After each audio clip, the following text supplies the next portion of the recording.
Hello dear students, welcome to my channel Noni Gopal's math academy. আচ্ছা, তোমাদের যেটা আজকে আলোচনা করবো সেটা হচ্ছে প্রবাবিলিটি পরের পার্ট, যেটা আমরা গতকাল আলোচনা করছিলাম তার পরের পার্টটা ডিসকাস করছি।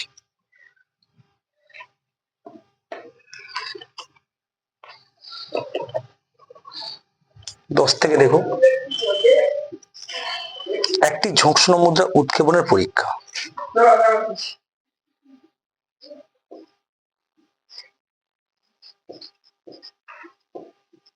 একটি ঝোঁকশূন্য মুদ্রা উৎক্ষেপণে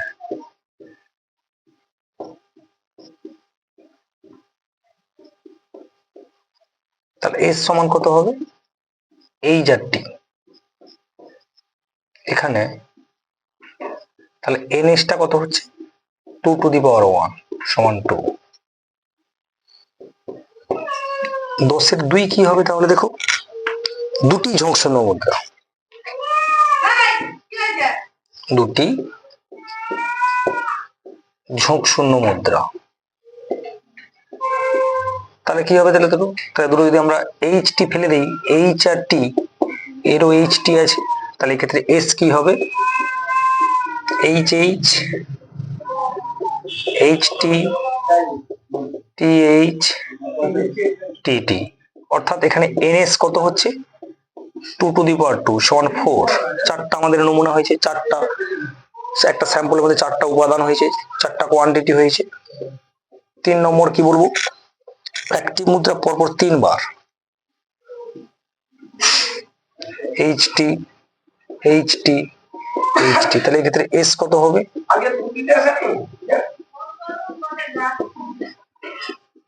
H T, H T T, H T H,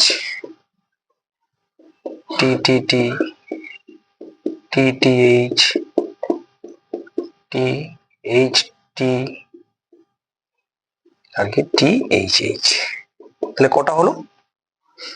তাহলে এই ক্ষেত্রে এন অফ এস কত হলো? 8টা।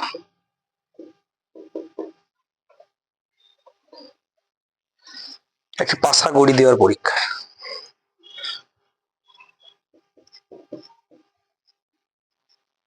একটি পাশা,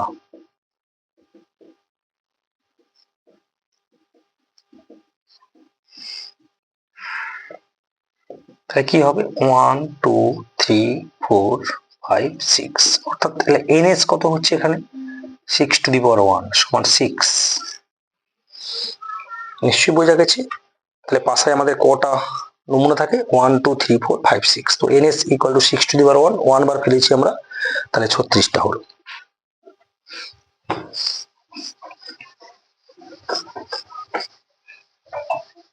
এবার নেক্সট চলে এসো 5 নম্বরটা। একটি পাশা দুবার গড়ি দেওয়া হলো। তাহলে দুবার গড়ি দেওয়া মানে তাহলে দুটো, 1 2 3 4 5 6, ধরো আমরা ধরলাম A1 ঘটনা, ওটা A2 ঘটনা, A1 ব্যক্তি, A2 ব্যক্তি, কি A1 A2, 1 2 3 4 5 6, 1 1 1 2 1 3 1 4, আচ্ছা করে দিই 1 5 1 6, তাহলে শেষটা কত আসবে? 6,6। অর্থাৎ তাহলে এক্ষেত্রে এনএস কত হচ্ছে? 6⁻2 সমান 36। তো এক্ষেত্রে আমাদের 1 1 আসতে পারে, 1 2 1 3 1 4 1 5 1 6, সিমিলারলি আমাদের এইভাবে 6,6 শেষ পার্টটা আসবে। এই ধরনের ক্ষেত্রে তাহলে আমাদের কত হলো? 36টি আমাদের নমুনা হলো।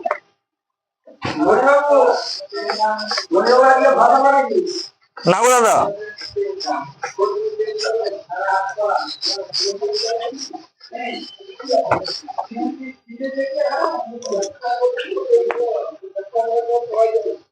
এবারে 6টা চলে এসো। একটি পাত্রে দুটি লাল ও 3টি সাদা বল আছে। দুটি লাল বল ও 3টি সাদা বল আছে। তাহলে দুটি লাল বল ধরলাম, একটা R1 একটা R2, এবং 3টি সাদা বল আছে। 3টি সাদা বল W1 W2 W3, বলেছে পাত্র থেকে দুটি বল তোলা হলো, তাহলে আমাদের পাত্র থেকে কটা বল তুলেছি? দুটো বল তুলেছি, তাহলে এস কত হবে? তাহলে দুটো আরই আসতে পারে, R1 R2 হতে পারে, R1 W1 হতে পারে, R1 W2 হতে পারে, R1 W3 হতে পারে, R2 W1 হতে পারে, R2 W2 হতে পারে, R2 W3 হতে পারে, কিংবা W1 W2 W1 W3 কিংবা W2 W3, এই ধরনের আমাদের টোটাল দুটো করে নমুনা কিন্তু আসতে পারে। অর্থাৎ দুটো লাল বল এবং তিনটা সাদা বল যদি একসঙ্গে, অর্থাৎ পাঁচটা বলকে একসঙ্গে মেশানো আছে, সেখান থেকে দুটো করে বল যদি আমরা চুজ করে নিই, তাহলে কি হতে পারে? R1 R2, R1 W1, R1 W2, R1 W3, R2 W1, R2 W2, R2 W3, R1 W2, just এইভাবে আমাদের নমুনাগুলো আসবে। 7 চলে এসো। একটি মুদ্রা উৎখননের পরীক্ষা যতক্ষণ না টেল পড়ে। বলেছে একটা মুদ্রা আমরা ফেলে দিয়েছি যতক্ষণ না টেল পড়ে, তাহলে আমরা কি বলতে পারি? না ফার্স্টেই টেল পড়ে যেতে পারে, তারপরে এইচ এর পর টি আসতে পারে, তবে দুটো এইচ পড়ার পরে টি আসতে পারে, অর্থাৎ শেষ টার্মটা কিন্তু টি থাকবে। টি হয়ে গেলেই আমাদের কমপ্লিট। প্রথমে তো নাও হতে পারে, যদি না হয়ে থাকে তাহলে সেকেন্ড এইচ টি আসতে পারে, এইচ এইচ টি আসতে পারে, এইচ এইচ এইচ টি আসতে পারে, এইচ এইচ এইচ টি আসতে পারে, এইভাবে ডট চলতে আছে।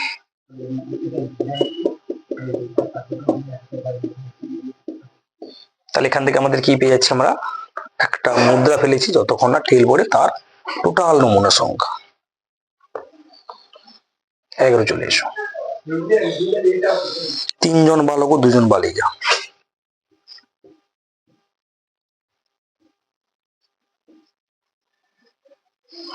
বালক B1 B2 B3 এবং দুটো বালিকা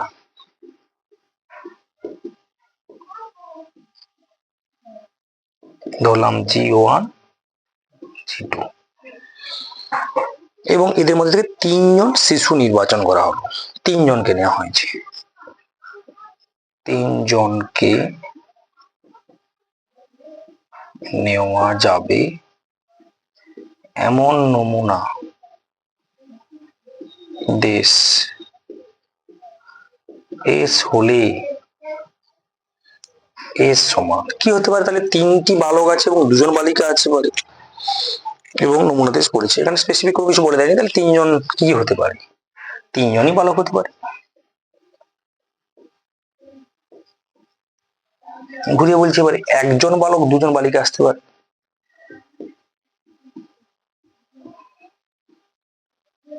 B2 G1 G2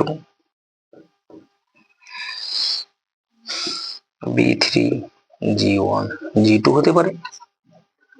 তারপর কি হতে পারে? তাহলে এবার 2 জন বালক 1 জন বালিকা হতে পারে, B1 B2 G1 হতে পারে, B1 B2 G2 হতে পারে, B1 B3 G1 হতে পারে, B1 B3 G2 হতে পারে। আবার কি হতে পারে? B2 B3 G1 হতে পারে, B2 B3 G2 হতে পারে। এইভাবে আমরা 3 জন বালক ও 2 জন বালিকা থেকে আমরা এইভাবে আমরা স্যাম্পলটা বানাতে পারি, যেখানে 3 জনই থাকবে এবং 3 জন স্পেসিফিক কোনো কিন্তু বালক বা বালিকাকে উল্লেখ করে দেয়নি। এখানে 3 জনকে আমাদের 3 জন করে নিতে বলেছে, তো সেই সাপেক্ষে আমাদের এই ধরনের কিন্তু স্যাম্পলটা আসবে। স্যাম্পল নির্ণয় একটা ভেরি ইম্পর্টেন্ট পার্ট প্রবাবিলিটির ক্ষেত্রে। প্রবাবিলিটি করতে গেলে উইদাউট স্যাম্পল কিন্তু আমরা প্রবাবিলিটির মান বের করতে পারবো না। সো আমাদের কিন্তু স্যাম্পল নির্ণয় করাটা খুব ইম্পর্টেন্ট কাজ একটা। প্রত্যেকটা প্রবাবিলিটির ক্ষেত্রে ফার্স্ট স্যাম্পল কিন্তু নির্ণয় করতে হবে। সেই স্যাম্পল থেকে আমাকে যার মান বা যে পদ্ধতিতে মানটা বের করতে বলবে, সেই মানটা কটা আছে আমরা চুজ করে নেব, তার মাধ্যম থেকে আমরা কিন্তু প্রবাবিলিটি মানটা বের করব। এই জন্য প্রবাবিলিটি করতে গেলে ফার্স্ট কিন্তু আমাদের নমুনাদের সম্বন্ধে ভালো করে জেনে নিতে হবে।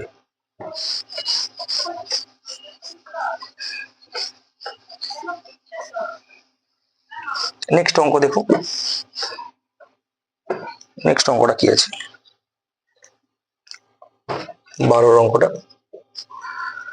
একটি ঝুঁকশূন্য মুদ্রা ট্রস করা হলো, ব্যাস। যদি মুদ্রা ট্রস করা যথেচ্ছ পরীক্ষার ফলে টেল হয়, তাহলে একটা মুদ্রা ফেলে দেওয়া হয়েছে। একটা মুদ্রা আমরা এই জারটি ফেলেছি, সেখান থেকে কি আসতে পারে, হেড আর টেল আসতে পারে।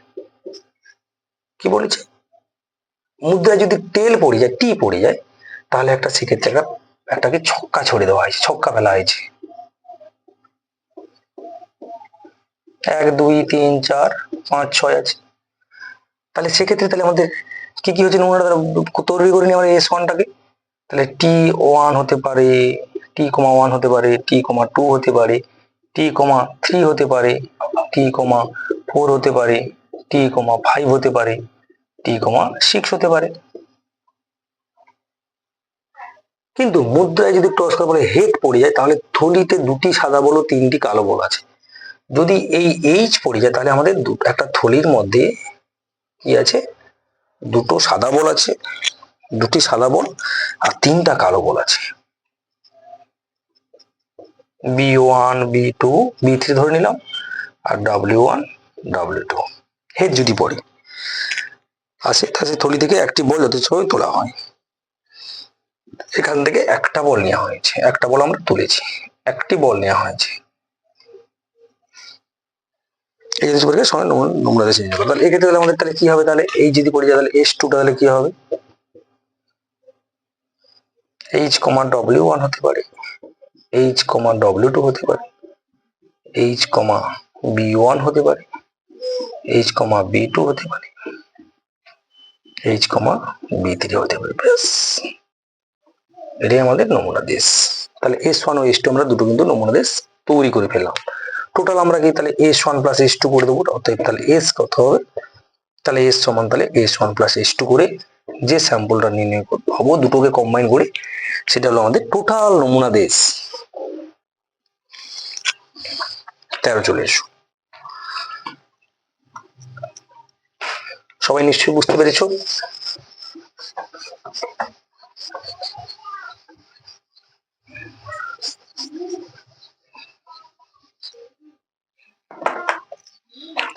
দেখো, একটি সাধারণ ছক্কা গড়ি দেওয়া হলো। ছক্কা মানে কি জানি আমরা, তাহলে ছক্কাটা আমরা ফেলে দিই, ছক্কা একটা।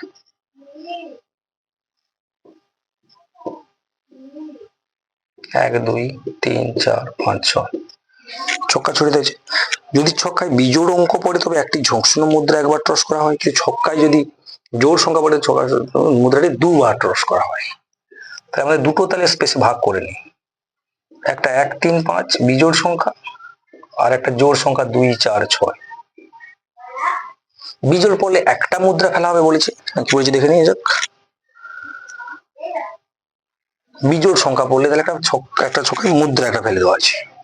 তাহলে মুদ্রা কি আছে, এই যে টি আছে, তাহলে সেক্ষেত্রে তাহলে এর সঙ্গে তাহলে এটা কি আসতে পারে, কম্বিনেশনটা S1 টা। তাহলে 1, H 1, T।